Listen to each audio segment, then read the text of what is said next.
All right, welcome back.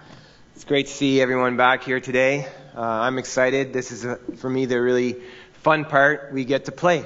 We get to coach and to do things and learn and grow together. And I love the tagline for this whole effort, creating a vibrant sporting nation. That's really wonderful. It means a lot. So I'm really glad to be a part of this again. So we did yesterday a little bit of an overview of what is good coaching. And today we're going to work on getting better as a coach. So we're going to focus really on that second piece, becoming a quality coach, or becoming a better coach. And I shared this with you yesterday too, just as a way to kind of set the stage. Really what we're going to be doing today is focusing on enhancing what we already do. So the best coaches are the ones who are always looking at how to get better. And again, I go back to Coach Wooden, what matters most is what you learn after you know it all. And so we want to be a why coach, asking ourselves after our training or after a competition, why? Why did that athlete respond that way? Why did we get the outcome we did today? And this is a picture of John Wooden's den. So if you ever get a chance, if you're in Los Angeles, California, go to UCLA, the university there, and they have a Hall of Fame, an athletic Hall of Fame. And UCLA has won more national championships in athletics than any other university. And so they're the top university in terms of sport performance. And that's where Coach Wooden coached. And they've created a Hall of Fame there. And you can go and visit it. And in that Hall of Fame, they have kind of a shrine to Coach Wooden. And this is a life-size replica of his den. And this is where he did a lot of his growth as a coach. And so if you look closely when you go there, or you look closely at the picture, there's very, very few coaching books on his shelf. He read widely across lots of different fields. He read medicine, poetry, art, history, leadership. And so what we're going to try and do today is really expand your bookshelf, in a sense, get you to get outside of your, badminton or football or whatever it might be, and open your mind to possibilities, different ways to thinking about how you coach, enhancing your ability to see things that maybe you didn't see before. And so we refer to that as reflection. And there's a lot of research on reflection. What does it mean to be a reflective practitioner?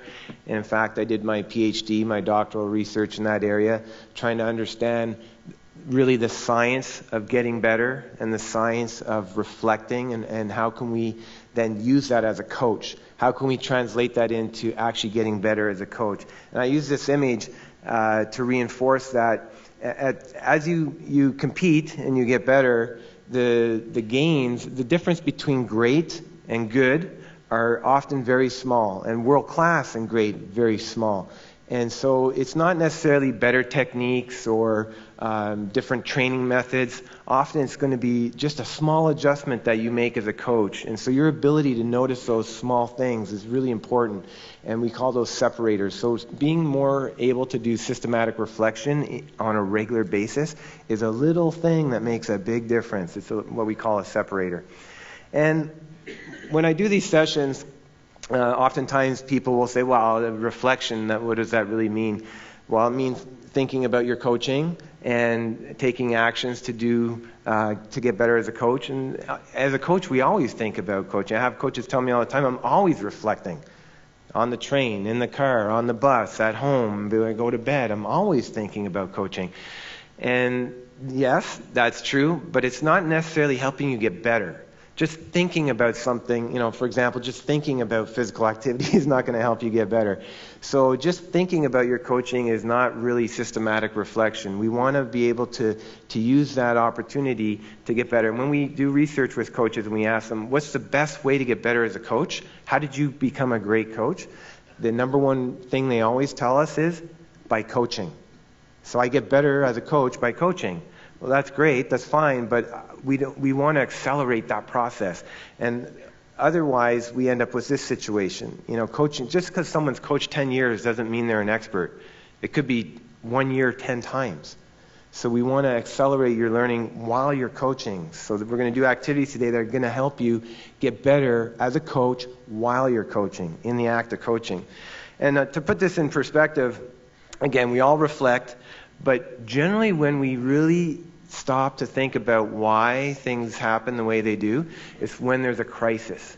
So when you have a terrible competition, a terrible match, a terrible practice, an argument with an athlete, that's when we really think about why. Why did that happen? Why wasn't I able to connect with that athlete today? Why was that athlete, being so difficult today? We don't go home and stay up all night thinking about why was that such a great practice today? Gosh, it's always when there's a moment of crisis. And we see this even at the highest levels. And this is an example you may remember a few years ago in Brazil when they hosted the World Cup and of football or soccer. And in the semifinal match, they lost 7-0 to Germany.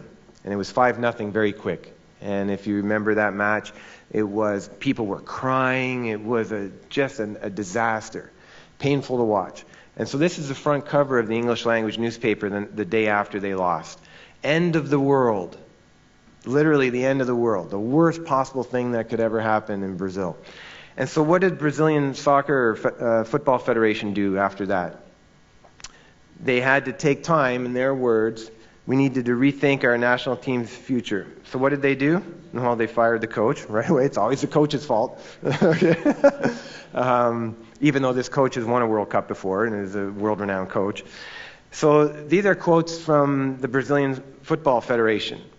After the disaster, Brazilian football has to evolve. We need to think differently. We have to find a way to start restructuring football. We need to choose new people with new thoughts. Why would you wait for a disaster to have new thoughts? But this is what we do at the highest levels even. We get comfortable with what we do on a regular basis. We get into our routines, and we don't stop to reflect until there's a crisis. And then it's too late, right? It's too late at that point. So we want to get to the point where we don't want to wait for crisis. We want to build the best in the world are doing what we're going to do today on a regular basis. They don't do it once every 3 years or at the end of a cycle. They're doing it on a regular basis. And you see this as an example from one of the most successful coaches we have right now, Coach K, our basketball coach. Self-assessment is not a thing you do once in a while. It's not the Brazilian football example. It's something that you should be doing all the time. And if you go back to our definition of effective coaching, what is good coaching? We talked yesterday about the 3 types of knowledge. Knowledge of your sport and how to teach it, knowledge of your athletes, and knowledge of yourself. Reflection is really building your intrapersonal knowledge of yourself. So that's really what we're going to focus on today, building up, enhancing your intrapersonal knowledge as a coach, which will help make you a better coach. All right, so we're gonna do a lot of activities today, and we have a lot of videos and things to share. So you have a handout in front of you at your table, and the activities are numbered, and we may go a little bit out of order, but we are going to start with activity number 1. So if you can open up that handout you have in front of you, and you'll see activity number 1, and it's a summary. Basically, when I wrote that book, I got to the end of it and I thought, it's just a lot of material in there. Could I summarize that in 1 page? If I had to put it in 1 page, what great coaches do, and this would be it. These are the things great coaches do on a regular basis. So what I'd like you to do now is you can go down that list and put a check mark beside any of those items that you feel you are pretty good at. You feel pretty strong.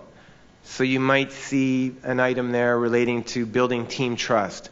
So yeah, I do that. I'm pretty good at that. So don't be shy.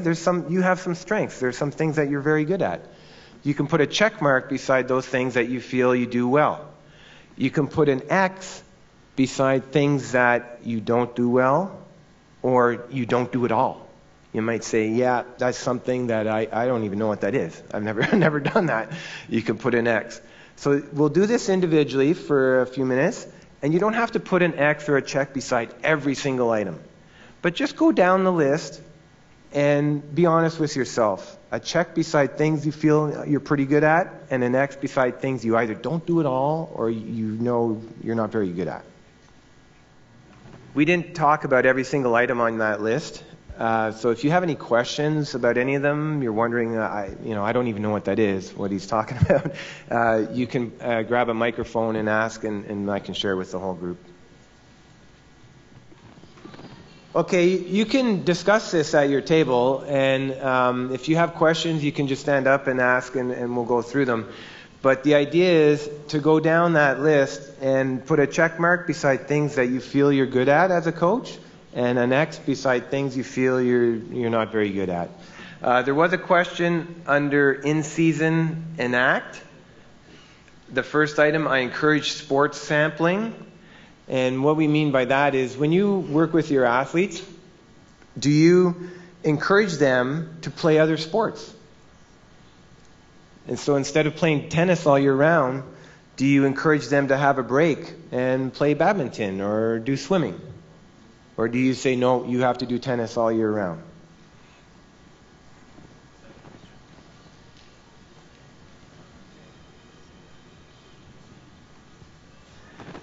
We had another question under off-season enhance. At the bottom, the first item, high-impact performance gaps are closed through systematic and critical reflection. So in that case, do you spend time as a coach when your season ends, when you have a break, do you spend time really identifying and analyzing things that you need to get better at? Do you make time to really study things you need to get better at?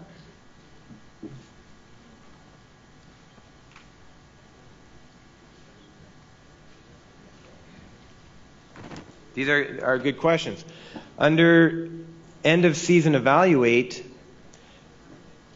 the item near the bottom that says athletes are recognized through end of season rituals and ceremonies. So when you finish with your athletes, when you finish a season or a cycle with your athletes, do you recognize their contributions and their achievements?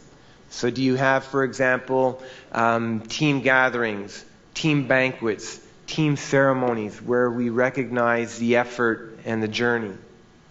Or do you just end it and move on to something else? Wait, there's another question here. Under in-season and act, the second last line, I understand momentum triggers. Yeah, so the reason, we're going to come back to this. So we're doing this at the beginning to get you thinking. This is like a warm-up. Just when you have a physical warm-up with your athletes, this is like a mental warm-up. So the momentum, in every sport, there are moments in your sport where they're decisive moments that will influence the outcome of that competition or that match. So, for example, in badminton, it might be you're playing badminton and your opponent gets 4 or 5 points without you responding. That's a moment where you have to adjust as an athlete, otherwise you will lose very quickly. Or in tennis, for example, or taekwondo.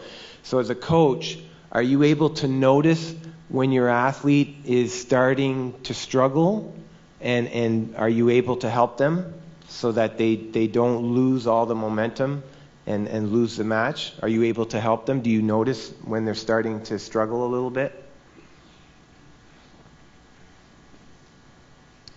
So the next part of this, and we will come back to it, is a big part of getting better as a coach is using local wisdom. So using the wisdom that you have at your table. And just for fun, I'd like you at your table to get a number that represents the total number of years of coaching at your table. Just go ahead and add it up. You can do that right now. How many years of coaching do you have at your table? Okay, can any table beat 99? We're not going to count the 0.5. 99. 116. Can anyone beat 116? Whoa, 176. Put your hands up, 176. Wow. Anyone beat 176? Yeah.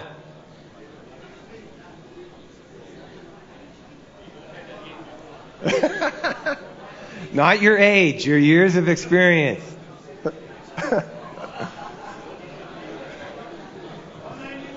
Whoa, hands up, 191. Let's see 190. What table is that one? Okay, hands up, table 16. Let's see table 16. 191? Okay, put your hands up over here. Table number 3, 196. 196. Do we have a 200? I feel like I'm at an auction. Do we have a 200? 197. Oh, 10. Okay, 196 is still the record then. 196. I think we need to get him a parking pass or something, Troy. That's 190. Okay. Okay, so come on back in here. Refocus. So what this exercise shows you is that you have tremendous local wisdom. You don't need me to tell you how to coach. At your table, like at this table, you have almost 200 years of coaching experience. You have the expertise close to you in your club, at your school. And so what I'd like you to do now with that activity sheet is see if you can find someone at your table who has a check mark beside something they're good at that will counter an X that you have. So for example, if I'm looking at my sheet and number 1 says I have a clear awareness of why and how I coach. Coaching golden circle. We didn't really talk about that, but that gets to, do you have a clear purpose and a clear sense of why you coach? And so if I put in an X, said, I never really thought about it. I just coach. If there's someone at your table who has a check mark, said, yes, I have a very strong purpose and clear sense of why I coach. That's someone that you put their name down beside that item, because that's someone you could talk to get better at that. So take a moment and see if you can connect a couple of people at your table. Who's really good? Find out what people are really good at your table. Take 2 minutes. Okay, I'll share an example with you from table number 8. Under in season, we have a coach at that table who said, I'm very good at teaching my athletes pre-competition readiness. So what that means is I feel before the game, before the match, I'm very good at getting them ready to perform. And what he does a very game-like warm-up. So high-intensity warm-up, so the athletes feel like they're ready to perform. So that's the type of thing we want to share at our tables as much as we can. Okay, we'll come back to that. So let's come back in right now.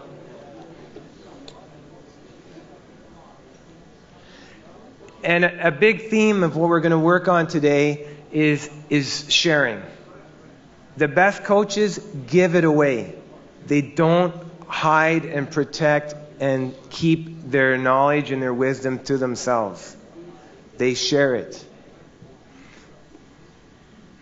Okay, so what we're going to do as we move from here, that was kind of our warm-up, is really focus on improving your ability to reflect as a coach.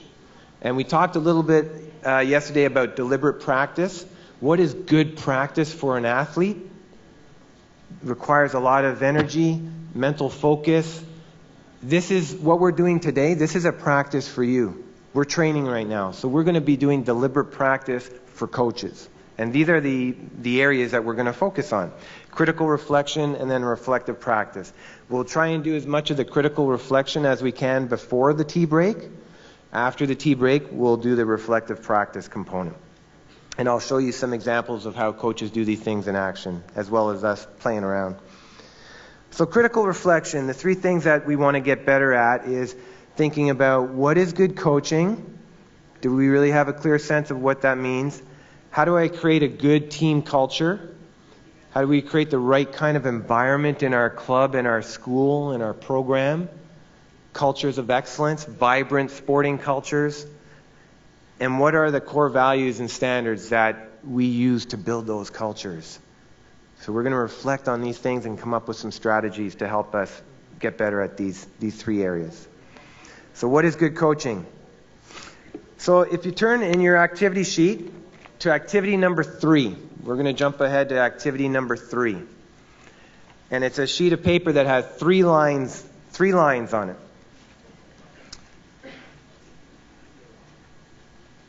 And at the top of it, it says Autonomy Supportive Behaviors Continuum.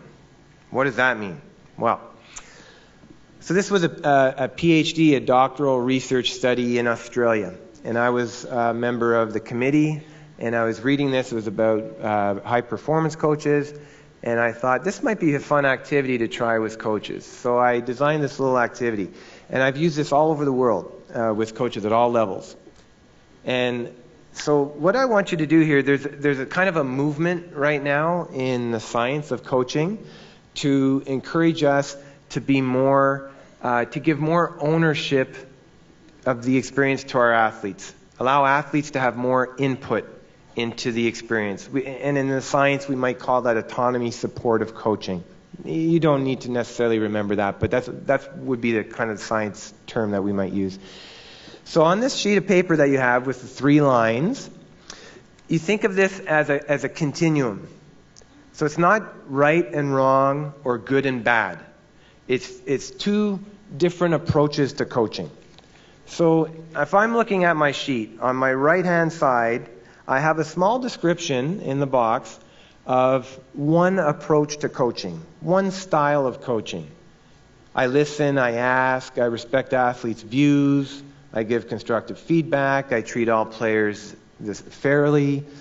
On the other side, on the left side, you have a small description of a different approach. I don't seek input from my athletes when designing training. I tell them what to do, direct orders. So again, it's not good and bad, right and wrong. It's just different approaches. So you have 3 lines. On the first line, line A, I want you to put an X where you think you normally are as a coach. So in general, where would you be? You put an X on the line. Line B, you put an X where your athletes would put you. So if I gave this to your athletes, where would they put your X? Where do you think your athletes would put the X? And then line C is, where do you think the X should be? Where should it be? Where do you think the best coach in the world would have the X? So line A is you. Line B is what your athletes would say about you. And line C is, where do we think the best coach in the world would have their X? And you can do this together at your table. And there is a right answer. So we're going to see how close you get to the answer. Okay, I'm hearing some interesting responses. Remember, there is a right answer. There is a right answer here. And I'll give you one more minute. I'll throw this out too. Does it depend on whether you're coaching boys or girls, males or females? Would that matter? Would that influence where you put your X? What about high-performance athlete versus young athlete? Would that matter? Time of the season, beginning of the season, end of the season, would that matter? Give you one more minute, and then we'll see if you got the right answer. Okay, we're going to get an answer from one of the tables here that I was talking to. Anyone at that table who's willing to share, just where they think the X should be. Angie, where do you at that table? Where do you think the X should be?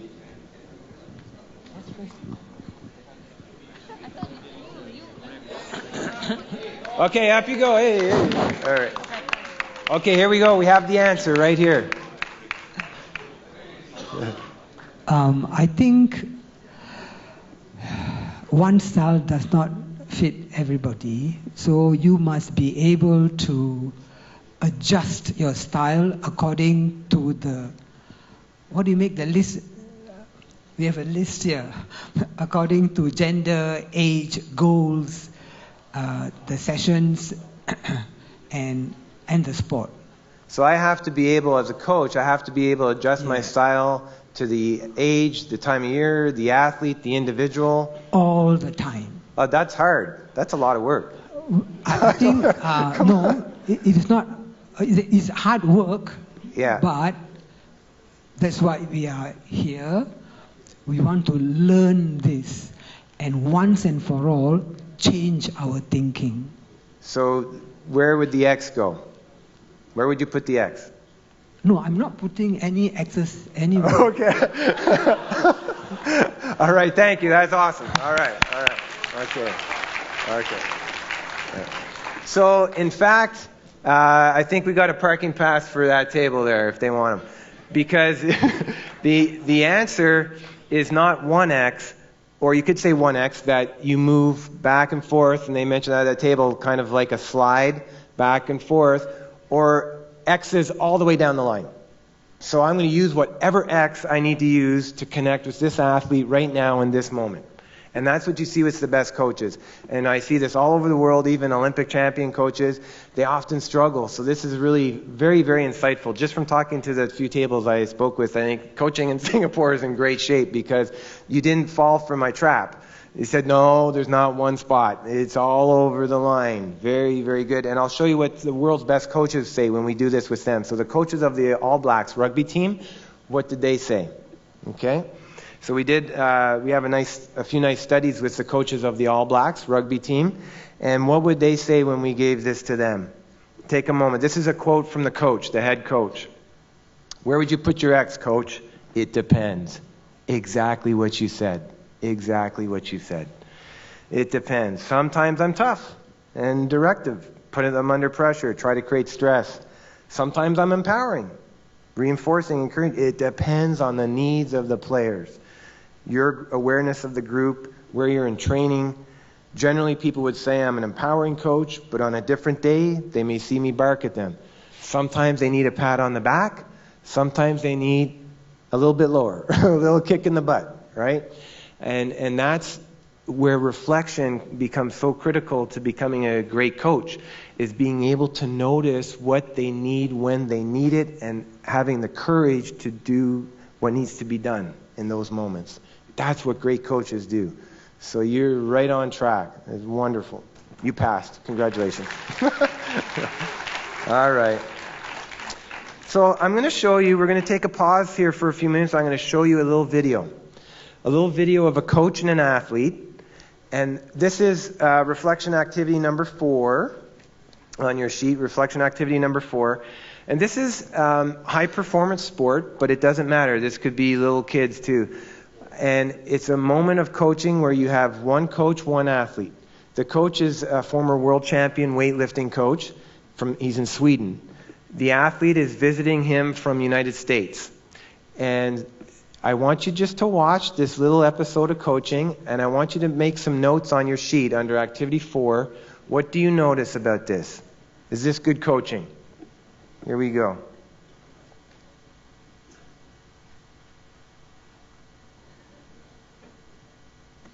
Okay, we're going to do some snatch today, and I want to see you. I'm using like a GPS system, so I want you to see where you can start and where you can catch the weight. So I want you to just take the bar above your head, and then go to the lowest position. Are you feeling comfort in this position? Is it good for you? So now we have your end position, okay? Then you can just take it up again and go down. And we're going down to the start position. So take a strong start position. Are you feeling good? So this is your start position today. Okay, then I want you to lift from the start position to the end position in one lift. Okay? Please. Can you do another one?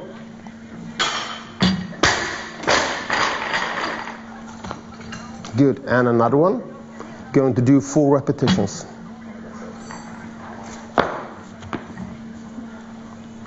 And the last one. Good. How does it feel? Good. Good. Good enough? Smooth. Smooth, okay. I want you to do it a little bit smoother, okay? So I don't want you to touch the bar. I don't want you to touch the bar with your body. Just having a nice feeling and do the same 4 repetitions again, okay? No body touch. Just have some timing. We're trying to improve your timing. So timing is the key if you want to lift a lot of weights. And then we're going to add the power and all that stuff into it. So number one is timing, just having it nice. Just a good lift, smooth lift, please. 4 repetitions.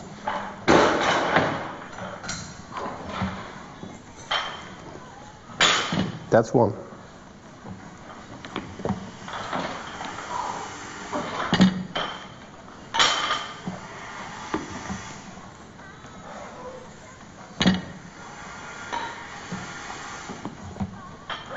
Good. And rest. How does it feel?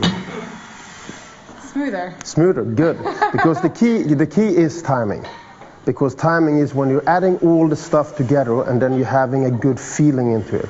And weightlifting is about feeling. So this is the way you should lift. So now I want you to lift a little bit closer to the body, because I believe in 3 principles. That is close, fast, and deep. So I want you to lift close to your body, and very fast, and then very, very deep, to catch it deep. Then you can lift a lot of weights. And we need to start with 1. So we need to lift a little bit closer. But you're still not allowed to touch your body, but closer.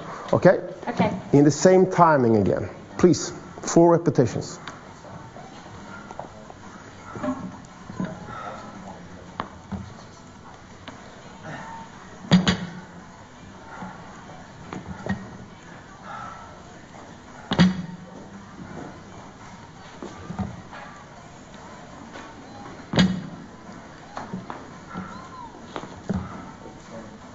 Good. Was it closer? Are you sure? First one was. Okay, but not the second, and not the third, and not the fourth. So you have to do it again. Because if you're not doing the same exercise, we are doing some circle training. So this is more like a circle snatch. So I want you to do exactly the same 4 times, closer. But you're not supposed to touch your body. Okay? 4 repetitions. I touched. Then you have to rest.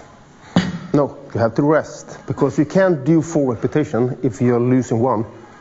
That's not enough repetitions. You need to think, reflect. Okay? So go around and come back again. Okay?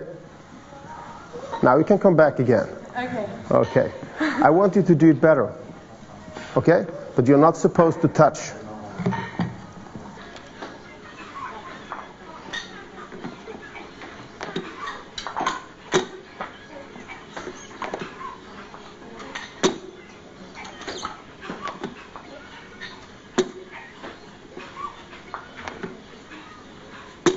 Are you satisfied? No. No, then you need to do it again. So you're not supposed to improve your skill unless you can do it. So number 1, you need to do it in a consistent way. So we can build your technique on a platform. And right now the platform is like squeeze, it's changing.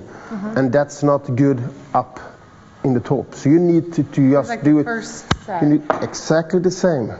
And we are going closer and closer. But you need to do it better. And number 1, you need to be more careful with your start position, because you are changing your start position by sometimes the bar is a lot in front of you and sometimes it's close to you. You need to do it exactly the same. So I want you to be more careful about your start position, okay? Then closer to your body. 4 repetitions.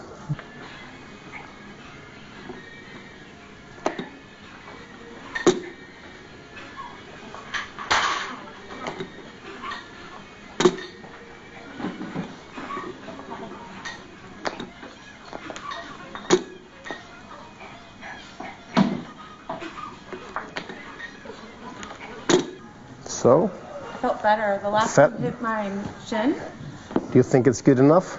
but it was. I Do you felt like I had intention every time. Yeah, absolutely. Was it good enough? It was good. It was good. Was it good enough? I want more. No? Was it good enough? No. No, then you need to do it again. Okay. I'm sorry. You need to pay attention to each repetition. Otherwise, It's never going to be good enough. of course, good enough is good enough. Not the best. Good enough for you. I'm just asking you. I did not decide.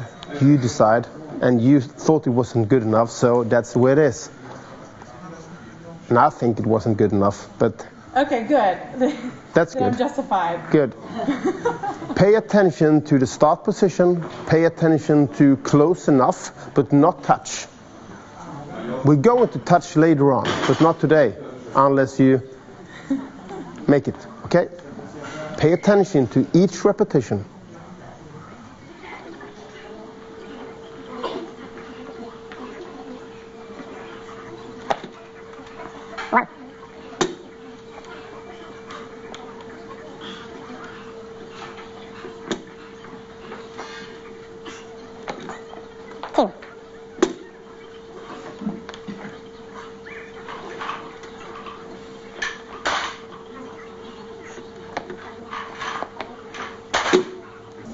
I was off.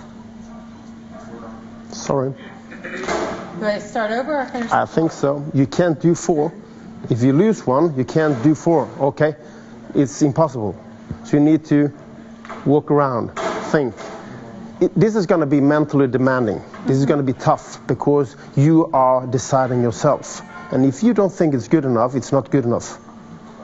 But if you want to go on the next level, you need to be focused on each repetition. This was much better, but not good enough. Right. Reflect, go around.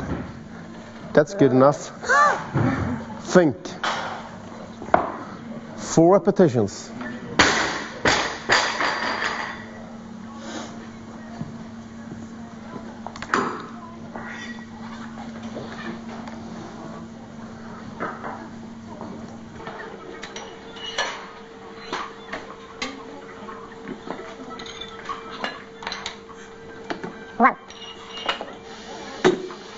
Pay attention.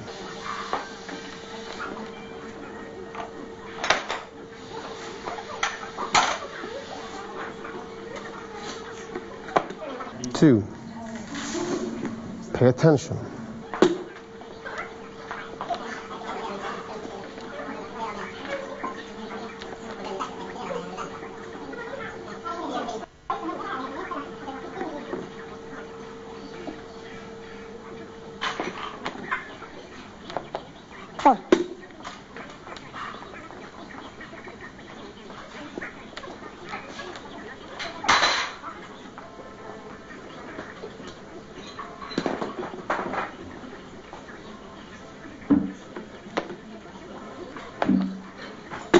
Good enough? I liked that one. Is it good enough? It's good enough. To like something is not the same as good enough. Is it good enough? It is, for me, Yeah, for you.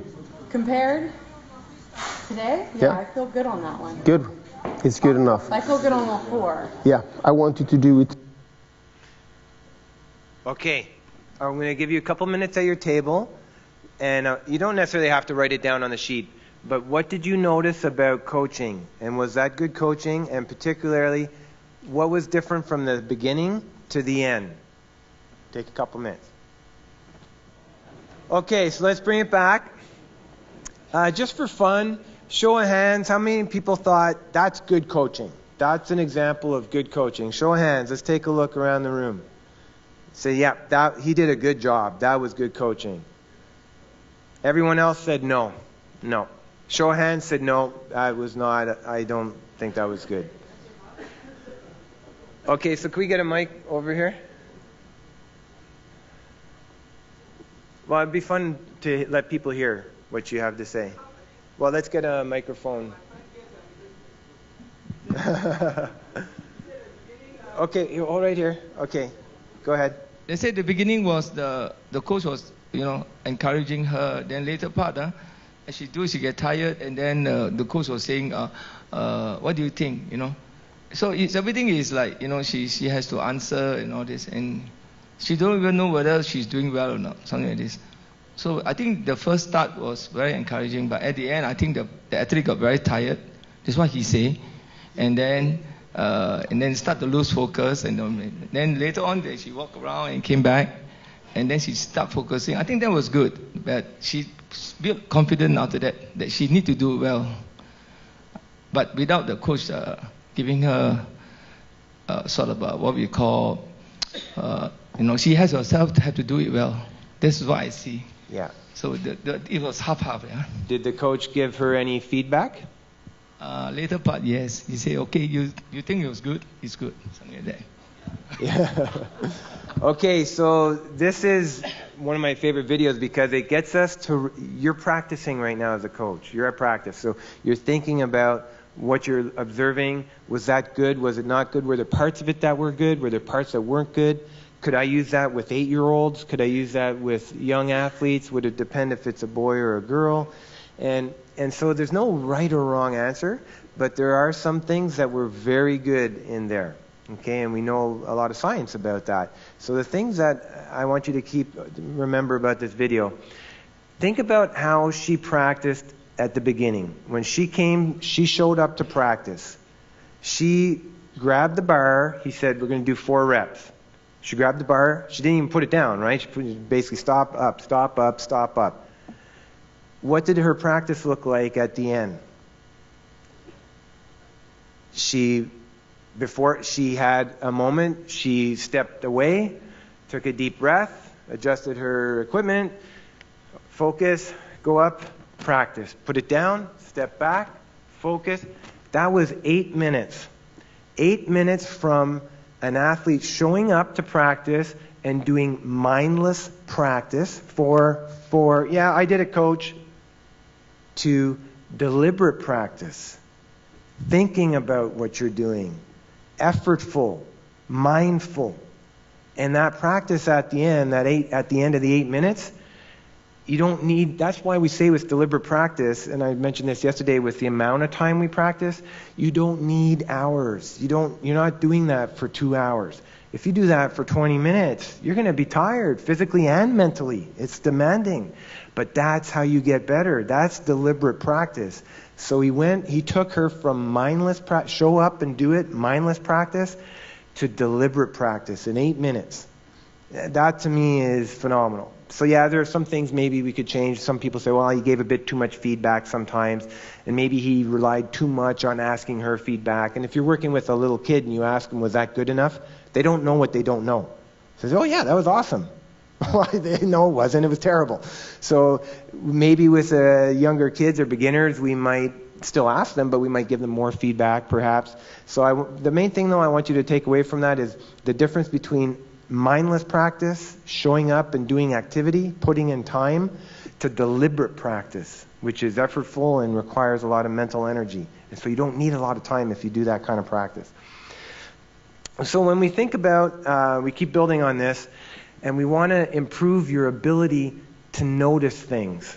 So a really important skill for you as a coach is your noticing ability. So what I was doing with you with that activity was pushing you to notice things. What do you notice? And that's what you do as a coach in training and in competition. The best coaches are looking for things that matter. They get really good at noticing things that matter. They don't need to see everything. They need to notice a few things that matter. So if we improve our ability to notice things, we get better as a coach. So you have here reflection activity number 2. So actually we flip back in your workbook a little bit. I went out of order on this one. Reflection activity number 2, it's just a blank page. So I'm going to show you a picture. I'm going to show you an image. And I want you to write down the first thing you see. So what is this? As soon as I show it, don't think about it. Just as soon as you see it, you write down, oh yeah, you write it down. And don't tell anybody at your table, just write it down. Show you a picture, what is it? Write it down on that sheet of paper. Here we go. What is it? Write it down. Write it down. Don't talk it out. Just write it down. What is that? Okay. You should see 2 animals. Write both names down. What are the 2 animals? There's 2 animals. Show of hands, how many people see 2 animals? 2 animals. So look around the room. If your hand's not up, you should be feeling a little pressure right now. Come on now, you got to see it. There's 2 animals. Okay, talk it out at your table. Make sure everybody sees both. You should see both.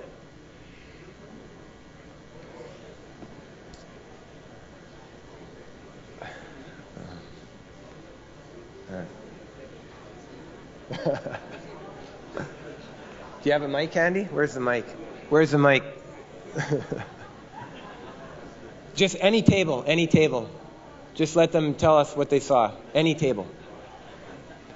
Okay, we have a mic at 15. What did we see? Anyone? Just tell us what you saw. Okay, what did we see? Okay, we saw a duck and a bunny. A duck and a bunny. Everybody can see a duck and a bunny? Yep. A duck and a bunny. Sometimes people say a seagull or a bird, and then a bunny rabbit, a little rabbit. Thank you. Okay, so what does this have to do with coaching, right? We're training your ability to see things, to notice things. And it's important to understand how your brain works and how your athletes' brains work. So everywhere I go around the world, 99% of the people right away see duck or seagull or bird. And that's because your brain is designed, if you want to get people's attention, you use motion or contrast. So in that picture, the thing that stands out are these lines over to the edge. So your brain is trying to make sense of what those lines could be, and based on your experience, most of you have seen a duck or a seagull, so your brain says, yeah, duck. It's a little harder, isn't it, to see the bunny, because you have to think about it. You have to look for the bunny. And so you have to be more conscious about it. I had a student in a class, a graduate student, who could only see bunny. Only see bunny. And I asked her, I said, why do you think that's the case? And she said, I don't know. But I said, tell me about your childhood and how you grew up. She said, well, we lived on a farm and we raised bunnies. Oh, hold on a second. Okay. You lived on a farm and you raised bunnies. Keep that in mind. I'll come back to that. I'm going to show you another picture. So same sheet of paper. What do you see? What do you see? Same sheet of paper. Here we go. Write it down. What do you see? How many people see two animals? There should be two animals. You should see two animals.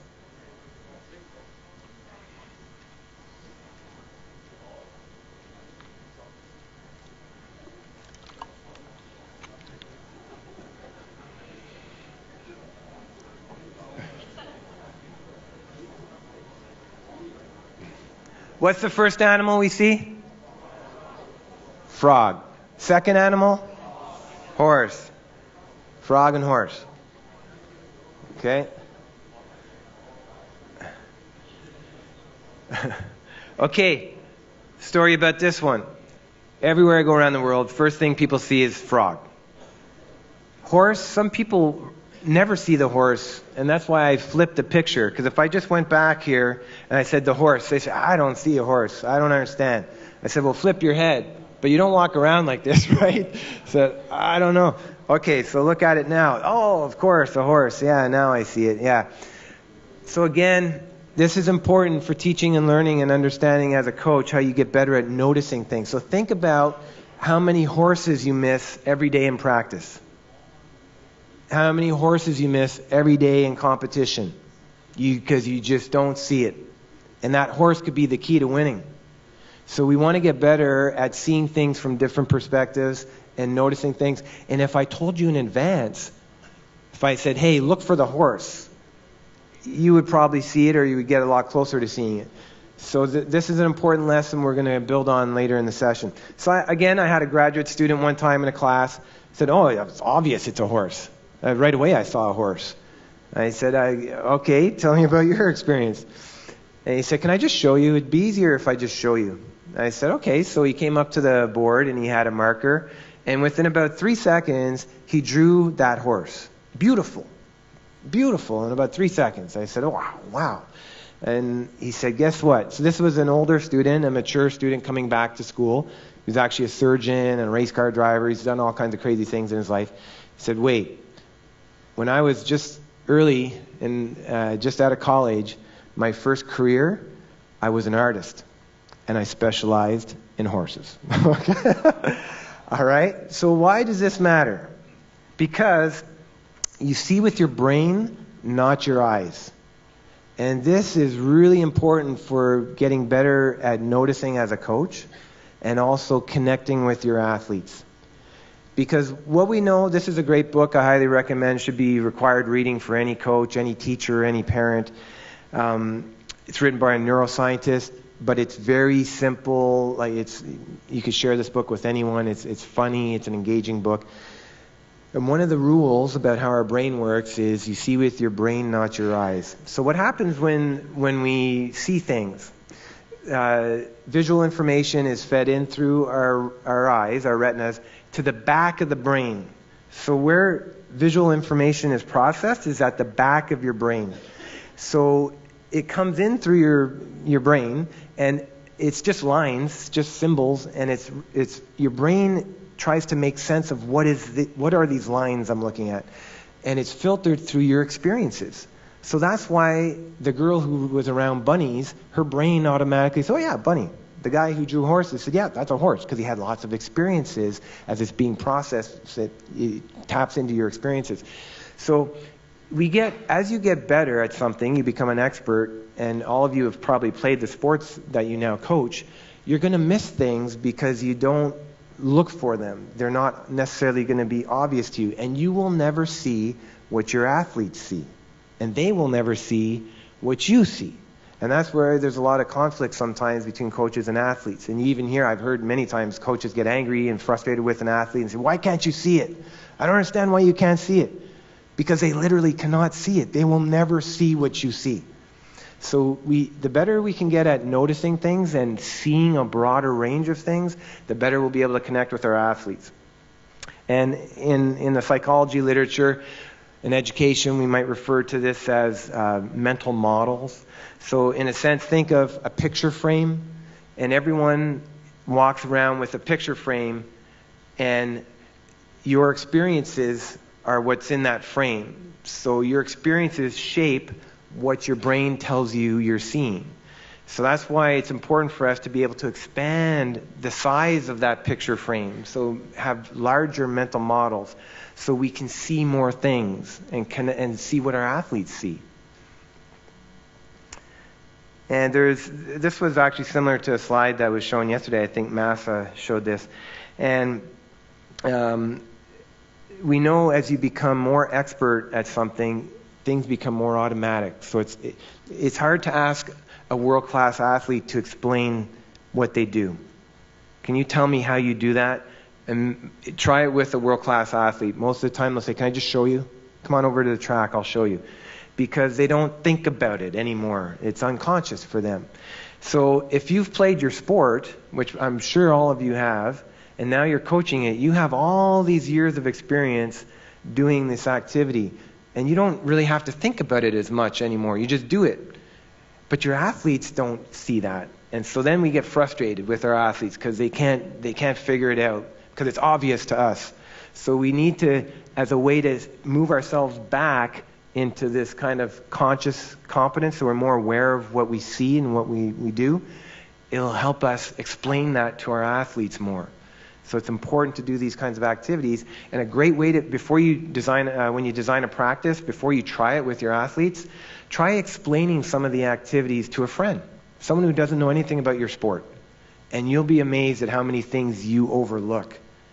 Because they're going to ask you all kinds of questions. Whoa, slow down. How did you get from here to here? Because it's obvious to you. But for a beginner, they don't see that.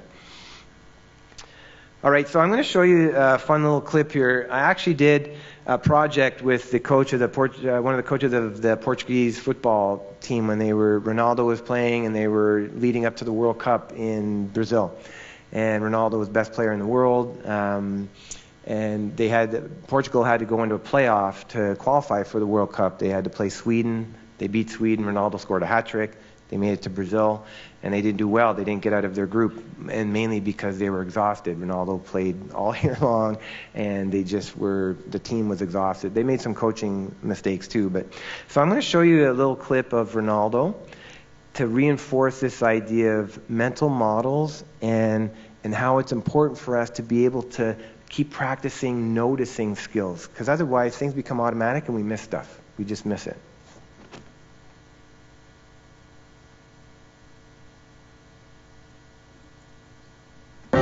Ronaldo Ronaldo's subconscious ability has come from thousands of hours of practice, which have filled his mind with so many permutations of the game to tap into, that when it comes to match play, he has an uncanny ability to perform without having to think or even look at the ball.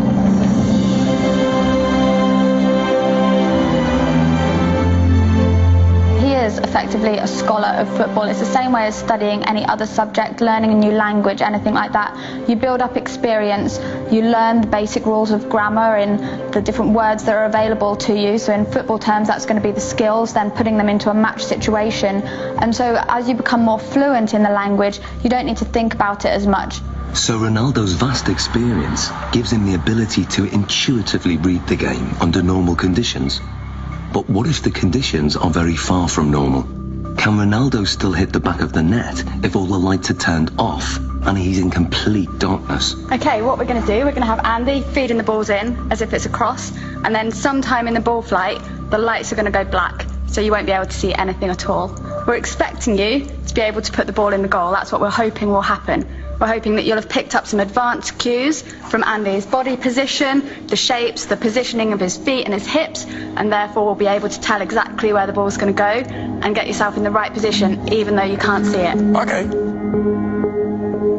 Taking Ronaldo on in this seemingly impossible test is an amateur footballer called Ronald. Come and join me, Ronald. Ronaldo. So we've got Ronald in here, same age as you, roughly the same height. We're going to use Ronald as a comparison and see how he reacts doing this same test. Ronald is going first. Dark! Light! Light! So what does the night vision reveal? Ronald misses the ball by quite a way. Perhaps not that surprising.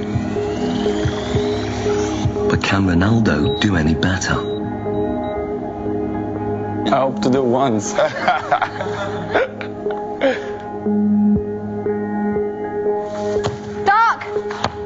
Light! Alright, that's one straight in the bag. The night vision replay shows how differently Ronaldo performs.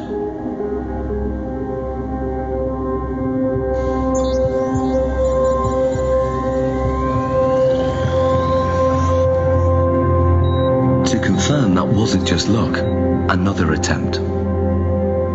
Dark! Light! Love that. Be careful. And the replay?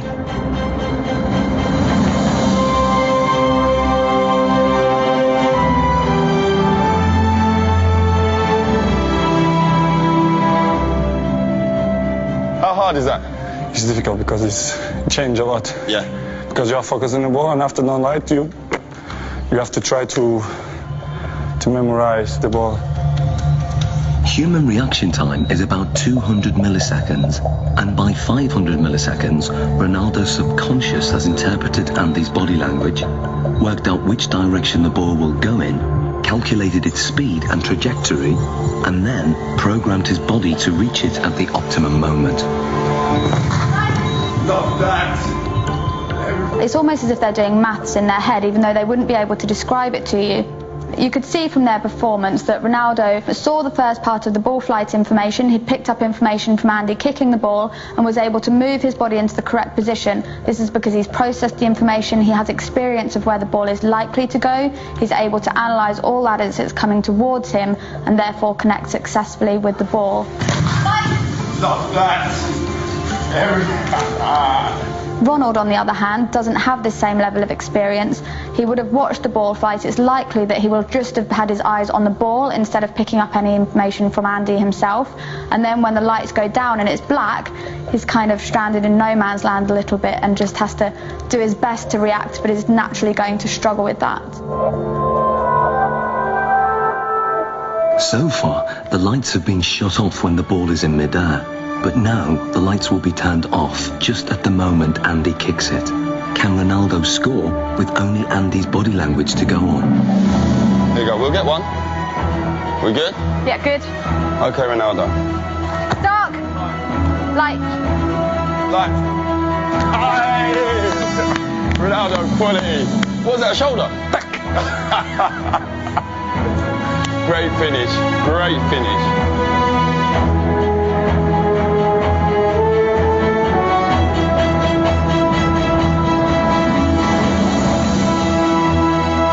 That was a great finish.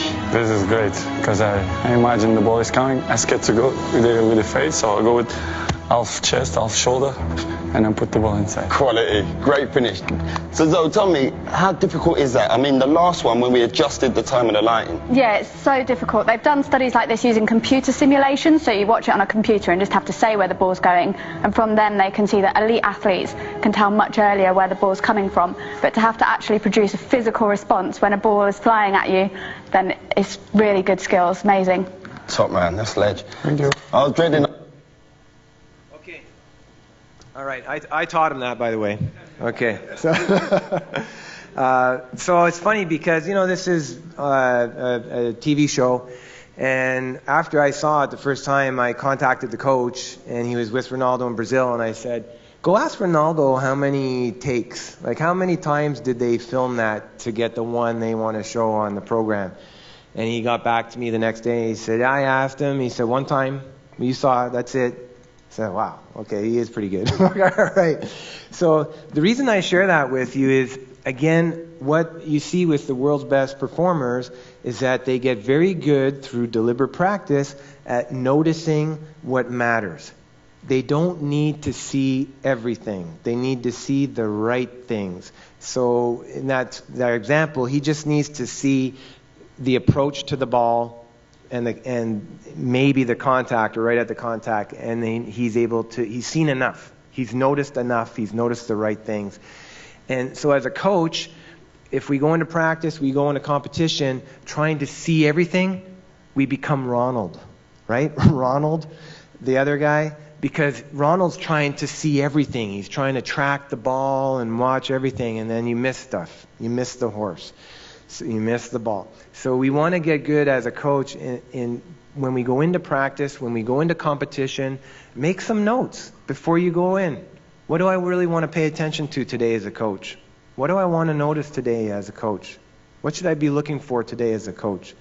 And that will dial in your focus and your attention and allow you to see things that matter. Okay? We're going to do one more activity and then we'll take our tea break.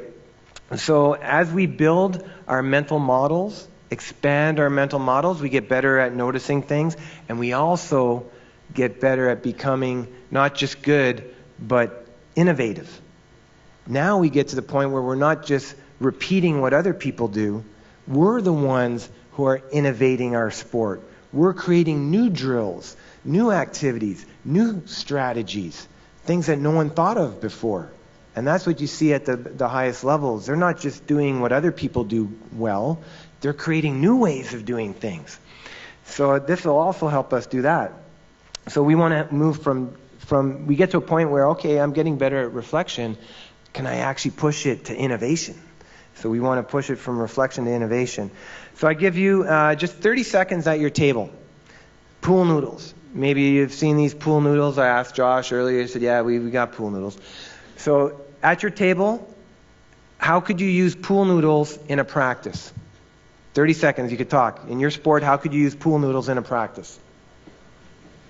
Okay, you can pass them out. Okay, pool noodles. So I asked this table over here, have you ever used pool noodles in training? They said, yes, we're all swimming coaches. I said, well, you don't count. That's not, okay. So what's this have to do with reflection and coaching? It has everything to do with reflection and coaching, because the more we expand our mental model, the more we can see things for what they could be, the more we can get to a point of innovating as a coach. And this is really what the great coaches do. They see athletes for what they can become, not just for what they are. So they don't see an athlete as a pool noodle, even though they might come to you as a pool noodle. You see them for what they could become. Could be all kinds of things. And, here are just a few examples. And I do this all the time. I'll go to a hardware store, a grocery store. We have cheap dollar stores. and just walk up and down the aisle. You don't need the latest, greatest, high-tech, expensive training equipment. Grab simple props and tools and innovate with them, and you'll have fun with your athletes and while they're learning. I'll show you. So I showed this at a rugby conference one time, and I had a guy come up to me after. He works with one of the best rugby teams in the world, in Australia. He said, wait, you wouldn't believe it. The best team in the world, they use pool noodles in practice. And he sent me this video, so just take a look here. It's just a minute here, half a minute to show you, and we're going to finish on an activity. So this is a professional rugby team, right? Using $1 pool noodles, okay? So that's a really critical moment in that sport. Developing the ability to track a high ball when people are around you waving their arms. So the coaches thought, what's a way to replicate that in training without causing injury? Because I don't want 6 guys jumping up and trying to get a ball. Someone's going to hurt themselves. And so they were innovative enough to say, what if we just use a pool noodle or a bunch of pool noodles? Yeah. And so this is a way to innovate. Okay. So you got the idea there. And in fact, when we go into... so when I see ideas from coaches, I always try and understand why. Why might that be? Because it's not, I don't want it to be a gimmick. Oh, this is a silly little game. There's a reason these things work. And in fact, when we are able to see things for what they aren't, what they could be, this is something unique to the way our brain works. And we call this dual representation theory. So we can see things for what they could be, not necessarily what they are. So this is where we're going to finish before our tea break. So every one of you should have an item that was, and we could turn the lights up there. Every one of you should have an item at your table that was just distributed. And I'm going to push you, we're going to take a few minutes, to be innovators. So you have an item at your table. And you're going to get 2 minutes. So you have this item, and you get 2 minutes at the table to try and identify, think of 8 different ways you could use that item other than what it is designed for. So if you got a paintbrush, it's not a paintbrush. If you got a comb, it's not a comb. 8 different ways. It doesn't have to be related to your training or to your sport. Just 8 different ways. Okay, you got 2 minutes. Okay, so we'll pause there. And the reason we do these activities is that you're doing deliberate practice as a coach right now. You're getting better as a coach right now. But again, if you don't take these things seriously, for example, if you say, this is silly, what's this have to do with coaching? I remember one time I was doing this at a session in Canada, and I had probably the best coach in the room. He's national head coach for the number 2 ranked team in the world. And he told me after, he said, Wade, when you did this game, I got up and went to the bathroom. It was stupid. What does this have to do with coaching? It was dumb. And I said, listen, you didn't give it a chance. You didn't expand your mental model. You saw it as a silly little activity, had nothing to do with coaching. But if you give it a chance, it expands your mental model. It allows you to see things for what they could become. And a lot of these things you could use with your athletes in ways to help them think better and more about what they do. So you're getting better at reflecting and innovating. So well done. And we're going to pause right there. We're going to come back at this point, but Troy wanted to share something with you. You've been great. You're doing awesome.